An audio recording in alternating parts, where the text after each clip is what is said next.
Hello friends, welcome back to my channel. Target CTET 2023 की previous year question की series में आज हम लेकर आए हैं सीडीपी का 2014 का जो प्रीवियस ईयर पेपर है वो, ठीक है। तो ये आपके लिए बहुत यूज़फुल सीरीज़ होने वाली है। इन सभी की प्लेलिस्ट बनी हुई हैं, आप वहाँ पर जाकर ईवीएस के भी 2011 से लेकर 2019 तक जो पेपर हुए हैं उन्हें देख सकते हैं। एंड ऐसे ही हम हिंदी के भी पेपर करा रहे हैं जो कि अभी कंटिन्यू हैं। आज से हम स्टार्ट कर रहे हैं सीडीपी की सीरीज़, तो आप ज़रूर इससे बने रहिए क्योंकि पीवाईक्यू जो होते हैं वो बहुत ज़्यादा रिपीट होते हैं। तो अपने फ्रेंड्स के साथ में इस चैनल को लाइक, शेयर एंड सब्सक्राइब ज़रूर करें, ठीक है, जिससे आपको आगे जो भी बेनिफिट है वो मिलता रहे। तो आते हैं अब अपने क्वेश्चन की तरफ कि सीबीएसई द्वारा अपनाए गए प्रगतिशील शिक्षा के प्रतिमान में बच्चों का समाजीकरण किस प्रकार से किया जाता है, उससे अपेक्षा की जा सकती है कि, ठीक है। तो यहाँ पे प्रगतिशील शिक्षा की बात की है तो वे सामूहिक कार्य में सक्रिय भागीदारी का निर्वाह करें तथा सामाजिक कौशल सीखें। ये सबसे ज़्यादा इम्पॉर्टेंट है कि बच्चे को एक्टिव करना है कि वो जो समाज है उससे को रिलेट कर पाए, उससे अलग थलग ना पड़ा रहे, ठीक है। तो जो सामूहिक कार्य हो रहा है उसमें भी भागीदार बने और सामाजिक कौशलों को सीखें। अब हम बात करते हैं नंबर 2 की। नंबर 2 यहाँ पर ये है, निम्नलिखित में से कौन सा वाइगोत्स्की के सामाजिक सांस्कृतिक सिद्धांत पर आधारित है। तो हम सभी जानते हैं कि इनका जो सिद्धांत है वो कितना महत्वपूर्ण है। तो आप जानते हैं कि वाइगोत्स्की का सिद्धांत है सामाजिक सांस्कृतिक सिद्धांत। कभी कभी एज इट इज़ पूछ लिया जाता है कि इनका सिद्धांत कौन सा है। तो क्या है इसका राइट ऑप्शन? पारस्परिक शिक्षण, ठीक है, जिसके संचालन द्वारा विशेष रणनीति, संक्षिप्तीकरण, प्रश्न उठाना, स्पष्ट करना, भविष्यवाणी करना के तहत किया जाता है, ठीक है। पारस्परिक शिक्षण का उद्देश्य होता है कि शिक्षक और छात्रों के बीच सामूहिक प्रयास के माध्यम से समस्या का हल निकालना होता है, ठीक है। ये याद रखिएगा कि पारस्परिक शिक्षण क्या होता है कि शिक्षक और छात्र जो हैं आपस में ही मिलकर जो भी समस्या है उसका हल निकाल लें, ठीक है। अब हम देखते हैं क्वेश्चन 3 क्या है। एक शिक्षिका अपनी कक्षा में कहती है कि सभी प्रकार के प्रदत्त कार्य यानी कि जो असाइनमेंट उसने दिए हैं का निर्माण इस प्रकार किया गया है कि प्रत्येक विद्यार्थी अधिक प्रभावशाली ढंग से सीख सके, अतः सभी विद्यार्थी बिना किसी अन्य की सहायता से अपना कार्य पूर्ण करें। यह कोलबर्ग के किस नैतिक विकास के चरण की ओर संकेत दे रहा है, ठीक है। अगर बच्चा अपने आप कोई काम करेगा तो वो कौन सा होगा? औपचारिक चरण होगा, है ना। देखते हैं भाई क्या इन्होंने ऑप्शन में दिया है। औपचारिक चरण 4 कानून और व्यवस्था, ठीक है, ताकि बच्चा जो है कानून के द्वारा बनाए गए दायरे के अंदर ही रहकर जो भी कार्य है उसको प्रभावशाली ढंग से कर पाए, सीख पाए, ठीक है। 4th है यहाँ पर, 14 वर्षीय देविका अपने आप में पृथक स्वनियंत्रित व्यक्ति की भावना को विकसित करने का प्रयास कर रही है। वह विकसित कर रही है, स्वनियंत्रित की बात कर रही है ना, तो यहाँ पे स्वायत्तता की बात हो रही है, ठीक है। स्वायत्तता का अर्थ है स्वराज, स्वायत्त अधिकार एवं स्वयं शासन, मतलब अपने ऊपर शासन, अपने ऊपर अधिकार, ठीक है, जिससे माइंड ना डिस्टर्ब हो। अब हम नेक्स्ट आते हैं 5th पर, प्रगतिशील शिक्षा के संदर्भ में निम्नलिखित में से कौन सा कथन जॉन डी के अनुसार समुचित है। जॉन डी किसकी बात करते हैं? प्रगतिशील शिक्षा की बात करते हैं, ठीक है। याद रखना, कभी कभी पूछ लेते हैं कि प्रगतिशील शिक्षा की बात कौन करता है। तो इसका राइट ऑप्शन है बी, विद्यार्थियों को स्वयं ही सामाजिक समस्याओं को सुलझाने में सक्षम होना चाहिए, ठीक है। प्रजातंत्र का कोई स्थान नहीं होना चाहिए, जिज्ञासा विद्यार्थियों के अभाव में अंतर्निहित नहीं, अपितु कर्षण संवर्धन करना चाहिए, ये भी नहीं है। कक्षा में विद्यार्थियों का निरीक्षण करना चाहिए, ना कि सुनना चाहिए। तो भाई निरीक्षण के साथ साथ सुनेंगे भी तो तभी तो पता चलेगा कि बच्चा कहना क्या चाहता है, ठीक है। तो यहाँ पे राइट ऑप्शन है बी, भाषा अवबोधन के संबंध में विकार है, यानी कि बोलने की अक्षमता, ठीक है। क्या होगा यहाँ पर? भाषाघात, अफेजिया, ठीक है। अब हम आते हैं नेक्स्ट पर 7th क्वेश्चन, निम्नलिखित में से कौन सा आलोचनात्मक दृष्टिकोण बहुबुद्धि सिद्धांत से संबंधित नहीं है। बहुबुद्धि की बात कर रहे हैं तो यहाँ पर ये शोध रहित नहीं है। विभिन्न बुद्धियाँ विभिन्न विद्यार्थियों के लिए विभिन्न पद्धतियों की मांग करती हैं। प्रतिभाशाली विद्यार्थी प्रायः एक क्षेत्र में ही अपनी विशिष्टता प्रदर्शित करते हैं, तो ये तो बिल्कुल गलत है भाई। प्रतिभाशाली जो विद्यार्थी होते हैं वो अलग अलग डायमेंशन में जाकर अपनी बुद्धि का विकास करते हैं, ठीक है। हर क्षेत्र में वो एक्टिव होते हैं। अब 8 के बारे में बात करते हैं। बहुबुद्धि सिद्धांत को वैध नहीं माना जा सकता है क्योंकि विशिष्ट परीक्षणों के अभाव में विभिन्न बुद्धियों का मापन संभव नहीं है। किसी में अगर बहुबुद्धि है तो उसका एक ही बार में आप मापन नहीं कर सकते, ठीक है। अब हम बात कर रहे हैं 9 क्वेश्चन की। कक्षा में विद्यार्थियों के व्यक्तित्व विभेद यानी कि अलग अलग विभेद लाभकारी नहीं है, हानिकारक हैं, अनुपयुक्त हैं या लाभकारी हैं। तो हमें पता है कि अगर अलग अलग बच्चा आ रहा है अलग अलग क्षेत्र से विभिन्नताओं के साथ में, तो क्या होता है, वो लाभकारी होता है, क्योंकि ये विद्यार्थियों की संज्ञानात्मक संरचनाओं को खोजने में अध्यापकों को प्रवृत्त करते हैं, ठीक है। 10th देखते हैं। विद्यालय आधारित आकलन प्रारंभ किया गया था ताकि, क्यों प्रारंभ किया गया था, जिससे सभी विद्यालय के संपूर्ण विकास को निश्चित किया जा सके, ठीक है। इस वजह से विद्यालय आधारित आकलन प्रारंभ किया गया था। अब हम बात करते हैं 11 क्वेश्चन की कि निम्नलिखित में से कौन सा एक अन्य विकल्पों में संबद्ध नहीं है। कौन संबद्ध नहीं है? प्रश्नोत्तर, सत्रों को संगठित करना, किसी विषय के पर विद्यार्थियों की प्रतिक्रिया लेना, प्रश्नोत्तरी परिचालित करना, स्व आकलन के कौशल को परिमाणित करना। तो यहाँ पर हमें ये जो है वो अन्य विकल्पों से संबंध नहीं है। स्व आकलन के कौशल को परिमाणित करना अन्य 3 विकल्पों से भिन्न है, क्योंकि अन्य आकलन का मूल्यांकन की पद्धति शिक्षक या अन्य किसी परीक्षक द्वारा किए जाने का बोध कराता है, जबकि स्व आकलन के कौशल का परिमाणित करना स्वयं के द्वारा आकलन करने और प्रतिमान के रूप में स्थापित करना है, ठीक है। ये सिर्फ बच्चा कर रहा है और ये जो 3 है वो कौन कर रहा है? टीचर कर रहा है, ओके। इस वजह से ये अलग है। 12 देखते हैं। निम्नलिखित में से कौन सा प्रश्न अपने विशिष्ट क्षेत्र से ठीक तरह से मिला हुआ है? क्या आप अपने विद्यार्थियों को उनकी मूल्यांकन पिछली रात दूरदर्शन पर दिखाए गए सृजनशील क्रिकेट मैच के निर्णायक क्षण कौन सा था?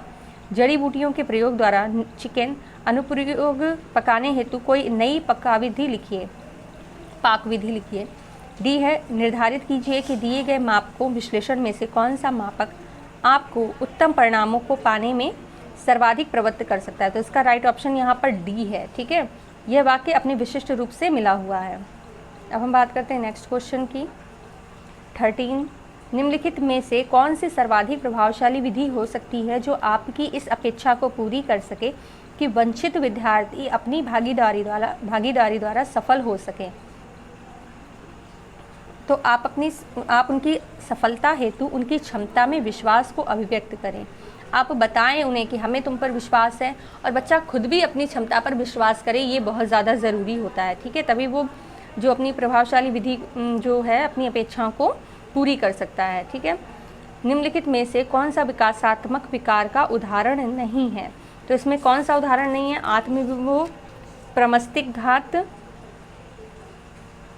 एंड पर अभिजात तनाव, न्यून अवधान, सक्रिय विकास। तो यहाँ पर जो पर अभिजात तनाव है वो विकासात्मक विकार का उदाहरण नहीं है, ठीक है। ये क्या होता है?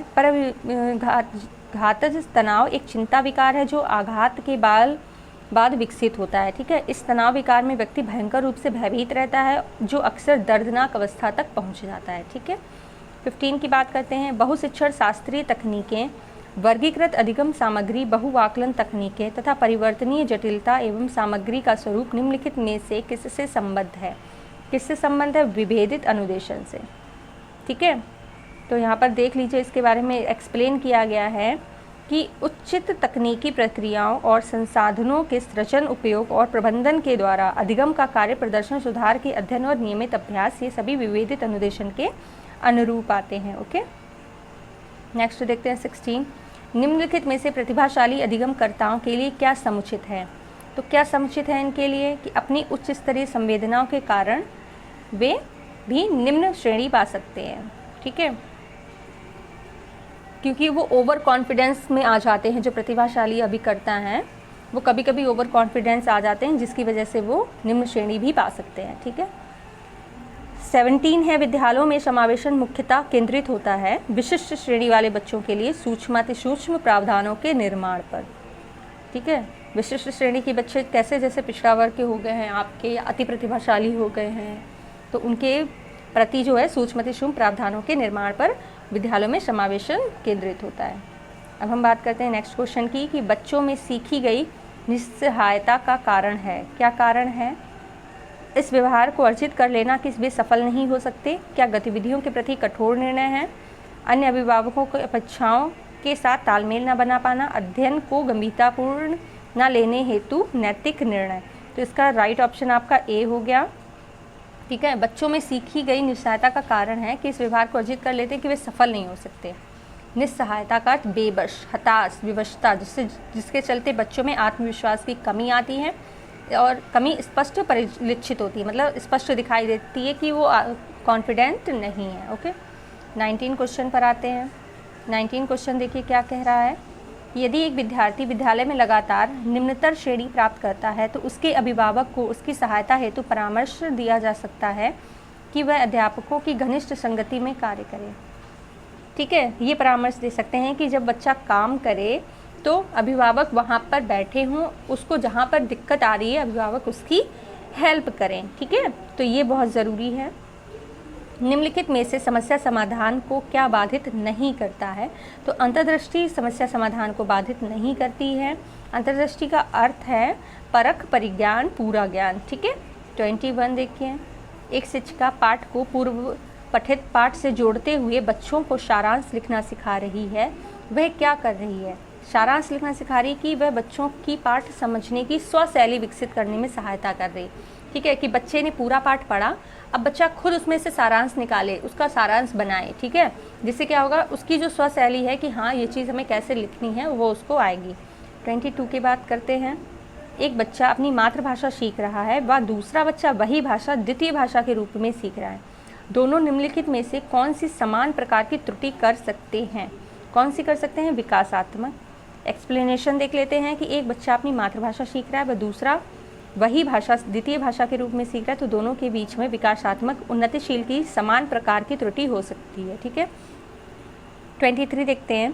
परीक्षा में तनाव निष्पत्ति को प्रभावित करता है। यह तथ्य निम्नलिखित में से किस प्रकार के संबंध को स्पष्ट करता है? तो ये संज्ञान भावना है। ठीक है, परीक्षा में तनाव निष्पत्ति को प्रभावित करता है। ये तथ्य संज्ञान भावना के संबंध में स्पष्ट करता है। अतः परीक्षा में तनाव का शिक्षार्थी ज्ञान और आत्मविश्वास पर कुछ प्रभाव पड़ता है। ठीक है, अगर आप टेंशन में आ जाते हैं तो क्या होता है, आपका जो कॉन्फिडेंस है वो भी स्लो हो जाता है और उसकी जो नॉलेज होती है वो भी, कहते हैं कि याद तो था बट अभी में याद नहीं आ रहा, ऐसी वाली सिचुएशन आ जाती है। ठीक है, 24 देखते हैं। एक अध्यापक उस बच्चे के साथ परामर्श करते हैं जिसकी निष्पत्त्यात्मक प्रगति एक दुर्घटना के पश्चात अनुकूल नहीं है। निम्नलिखित में से कौन सी प्रक्रिया विद्यालय में परामर्श के लिए सबसे बेहतर हो सकती है? तो वह अपने विचारों द्वारा खोज करने हेतु लोगों में आत्मविश्वास का निर्माण करता है। ठीक है, अब हम बात करते हैं 25 की। एक विद्यार्थी उच्च स्तरीय सृजनशील रंगमंचीय कलाकार बनना चाहता है। उसके लिए निम्नलिखित में से कौन सा उपाय सबसे कम प्रेरक होगा? यहाँ पे सबसे कम प्रेरक की बात हो रही है, तो उन रंगमंचीय कौशलों को अधिक समय देना जिनसे बड़े प्रफुल्लित होता है।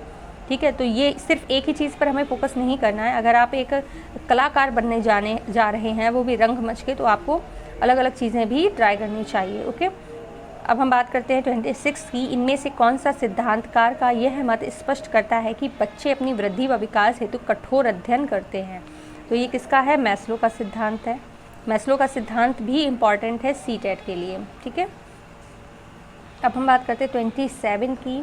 27 देखिए क्या कह रहा है कि निम्नलिखित में से कौन सा तत्व कक्षा में अधिगम हेतु सहायक हो सकता है? कौन सा तत्व हो सकता है? कि अध्यापक द्वारा बच्चों की स्वायत्तता को बढ़ावा व सहायता देना। कक्षा में अधिगम हेतु अध्यापक द्वारा बच्चों की स्वायत्तता को बढ़ावा व सहायता देना, जिसमें कक्षा में बच्चे बिना किसी डर के अध्यापकों से अपनी समस्याओं का समाधान पूछ सकें। ठीक है, ये बहुत ज़रूरी है। बच्चे आपसे डरने नहीं चाहिए।